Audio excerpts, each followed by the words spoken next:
Olá, bom dia, povo lindo de Deus. Paz seja com todos, amém?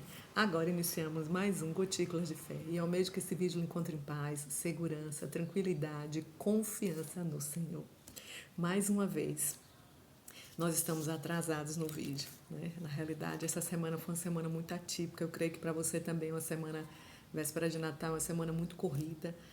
Mas eu creio que você continuou lendo algumas coisas, faltou ler alguns, mas desde já eu peço perdão, porque realmente o final de ano tem sido puxado para mim, mas em nenhum momento eu pensei em desistir.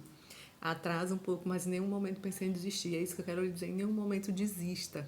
Sabe, você pode até atrasar um pouco, você pode até é, é, é, deixar de ler um dia ou dois, mas não deixe de ler, não deixe de aprender com o Senhor, de saber o propósito de Deus para a tua vida. Amém? E agora nós vamos compartilhar o que nós lemos da semana retrasada e eu vou te passar também os livros dessa semana que passou. E aí, amanhã, se Deus permitir, eu farei um outro vídeo fazendo a resenha, né, o compartilhamento de tudo que a gente aprendeu essa semana e já te passando os livros que nós iremos ler na última semana de janeiro, de dezembro. Já estou querendo chegar em janeiro, de dezembro, né? Chegamos, estamos chegando. Lemos a palavra o ano todo, estamos chegando ao final. E eu creio que Deus tem muito para as nossas vidas, porque nós aprendemos muito com o Senhor. Amém, irmãos? Bom, no domingo, dia 11, né, nós continuamos a leitura do livro de Neemias, onde nós lemos Neemias 10 e 11, fala do acordo do povo e o repovoamento de Jerusalém. E nós começamos a leitura do livro de Eclesiastes, que é um livro muito rico, com muitos conselhos, muitos conselhos mesmo práticos para o nosso dia a dia. O autor é Salomão e o contexto, né, como nós falamos, esse livro nos traz excelentes reflexões, nos mostrando que devemos apreciar a nossa vida, sendo feliz com o que nós temos, não é nos acomodar, mas sendo feliz com o que nós temos e com o nosso trabalho, e também que nós devemos amar e temer a Deus acima de todas as coisas e guardar a sua palavra, irmãos. Eclesiastes traz reflexões excelentes para as nossas vidas. Os capítulos 1 e 2 nos mostram que nada tem sentido, que estudos exagerados também não têm sentido, assim como os prazeres exagerados. Também nos fala da sabedoria, da insensatez e que o trabalho árduo é inútil. No dia 12, nós lemos Neemias 12, que nos mostra a lista dos sacerdotes e levitas e a dedicação dos muros de Jerusalém. E lemos Eclesiastes 3 e 4, que nos mostra que há tempo para tudo. Eu amo essa passagem, nós vamos falar dela no instante. Nos fala das injustiças e os absurdos da vida e a futilidade do poder. No dia 13, nós lemos Neemias 13, que fala das últimas reformas realizadas por Neemias, e Eclesiastes 5, que nos mostra o temor devido a Deus e as riquezas que não dão sentido à vida. Porque se riqueza desse sentido à vida, as pessoas ricas eram as mais felizes. E, no entanto, a gente vê que muitas vezes elas são as que são mais infelizes. No dia 14, como nós encerramos o livro de Neemias, nós começamos o livro de Ageu. O autor é o próprio Ageu. E este livro nos mostra que devemos priorizar a vontade de Deus e obedecê-la rapidamente. Esse livro nos mostra que aquele povo atrasou. Deus pediu para que fosse reconstruir o templo dele, e eles foram fazer a casa deles, levaram 18 anos, com boas intenções, mas boas intenções não levam a nada, irmãos. Tem um ditado que diz que de boas intenções o inferno está cheio. E é verdade, boas intenções não levam a nada. O que Deus quer é a nossa prontidão em servi-lo. Né? Quando ele pede para que a gente faça algo, nós devemos obedecer sem demora. E o livro de Ageu nos mostra isso, né? Que é os capítulos 1 e 2, é o livro todo. Ele nos mostra a ordem para a reconstrução do templo, o esplendor do novo templo, promessas de bênção e promessas para Zorobabel. E nós lemos Eclesiastes 6, que continua falando que as riquezas não dão sentido à vida. No dia 15, nós começamos o livro de Zacarias 1, 2 e 3. O autor é o próprio Zacarias. E este livro nos mostra que o nosso crescimento acontece aos poucos, né? Não é de uma hora para outra que você sobe. Pode até correr, mas não é assim. O nosso crescimento, o nosso progresso acontece pouco a pouco. Mostra também que nós necessitamos da graça de Deus para vencer os obstáculos que surgem em nossas vidas, né? Mediante esse crescimento, esse progresso. Que nós devemos verdadeiramente pedir ao Senhor, que nós necessitamos da graça dele, sabe, da unção dele, do poder dele, da direção dele, para que nós venhamos vencer todas essas lutas e os obstáculos que surgem em nossas vidas, como eu falei. Os capítulos 1, 2 e 3 nos fala do chamado ao arrependimento, a visão dos cavalos, 4 chifres e 4 artesãos, o homem com a corda de medir e vestes limpas para o sumo sacerdote. A gente percebe que o livro de Zacarias, ele tem muitas alegorias, ele tem, Deus fala muito através de parábolas e de alegorias para alertar o povo. A gente pode ver isso durante todo o livro. E nós lemos Eclesiastes 7, que nos fala da sabedoria. No dia 16, nós lemos Zacarias 4, 5 e 6, que continua com as alegorias, de Deus mostrando ao povo o que ele queria falar. Fala do candelabro de ouro e as 2 oliveiras, o oráculo sobre Zorobabel e o templo, explicação da visão do candelabro, a visão do pergaminho que voava, a mulher dentro de um cesto, 4 carruagens e a coroa de Josué. Tudo isso ele explica, ele traz, como eu falei, alegorias, visões e explica o porquê. E nós lemos Eclesiastes 8, que fala da obediência devida ao rei.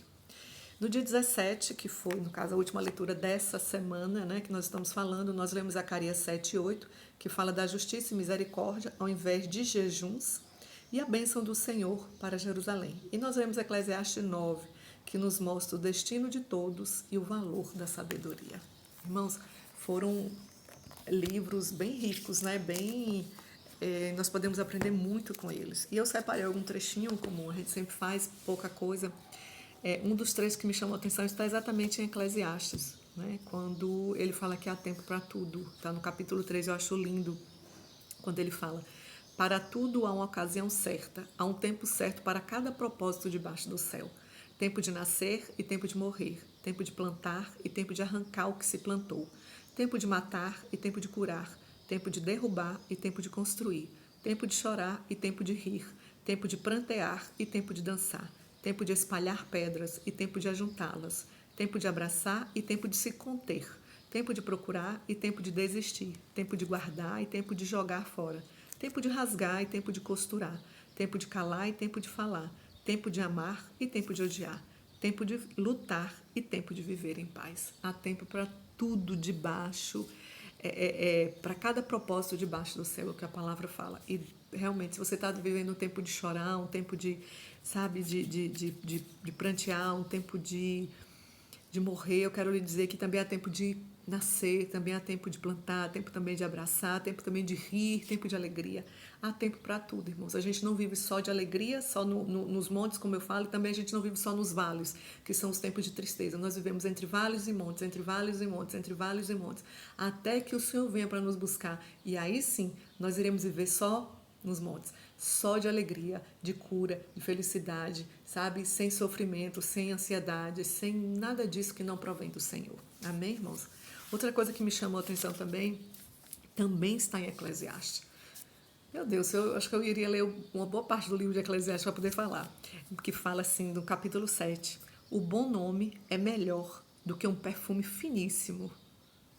A gente sabe disso, A gente pode ter dinheiro, perfume finíssimo, quem tem um perfume finíssimo pode ter um dinheiro, pode ter certas condições, mas se você não tiver um bom nome, uma boa reputação, um bom caráter, nada disso tem valor, irmãos. E ele continua dizendo, e o dia da morte é melhor que o dia do nascimento. É melhor ir a uma casa onde há luto do que a uma casa em festa, pois a morte é o destino de todos. Os vivos devem levar isso a sério. É claro que a gente quer ir para um lugar que tem festa, é muito melhor, tem alegria e tudo mais, mas o que ele quer dizer aqui é em termos de uma reflexão, que é muito melhor a gente ir para uma casa onde há luto, porque ali a gente passa a acordar, dá um tchan na gente, dá uma ligação assim na gente, Esqueci a palavra aqui agora. Você acorda e você percebe que ali é seu destino e que para você, como você vai chegar ali, como todos nós iremos chegar ali, nós devemos saber viver o agora, irmãos. Saber viver o agora. Fazer o melhor para as nossas vidas, fazer o melhor para o nosso próximo. A palavra do Senhor diz que nós devemos amar a Deus sobre todas as coisas, fazer a obra dEle, fazer a vontade dEle. E também Ele diz, e amar ao próximo como a nós mesmos. Nós devemos amar ao próximo, orar por eles, até pelos nossos inimigos Ele fala isso. Então que a gente possa fazer uma reflexão nesse dia de luto e perceber que esse é o destino de todos e que a gente possa viver o hoje, muito melhor, com muito mais compaixão, com muita paz, com muito amor, não somente porque é época de Natal, mas que o Natal perdure durante todo o ano, que a gente possa viver isso o tempo todo, sabe? Para que no amanhã a gente possa ter um amanhã muito melhor e que também quando nós formos, que nós possamos ir, né? Quando nós morrermos, nós possamos estar com Jesus. E no próprio capítulo 7, no versículo 10, ele diz assim: não diga por que os dias do passado foram melhores que o de hoje, pois não é sábio fazer esse tipo de pergunta. Muitas vezes as pessoas estão vivendo de passado e dizendo: se eu pudesse voltar atrás. Irmãos, o que passou, passou. A gente tem que viver da agora em diante. É por isso que nós temos que fazer a diferença.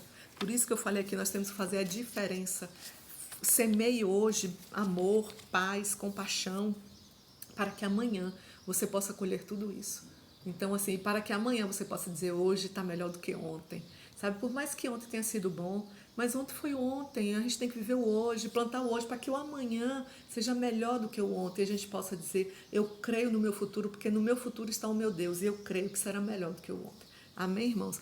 E eu teria muitas coisas para poder falar, mas eu gostaria que você... Não, até em Ageu, eu vou falar que Ageu, capítulo 1, versículo 7, que ele diz assim: assim diz o Senhor dos Exércitos, vejam aonde os seus caminhos os levaram. Ele aqui estava trazendo um alerta, porque ele deu uma ordem para o povo, né, construir o templo, e eles não construíram, e eles fizeram outras coisas, foram fazer as vontades dele, e o Senhor um pouquinho antes, aqui em Ageu, ele diz, né, vejam aonde seus caminhos o levaram, vocês têm plantado muito e colhido pouco, vocês comem, mas não se fartam, bebem, mas não se satisfazem, vestem-se, mas não se aquecem, aquele que recebe salário, recebe para colocar numa bolsa furada. Por quê?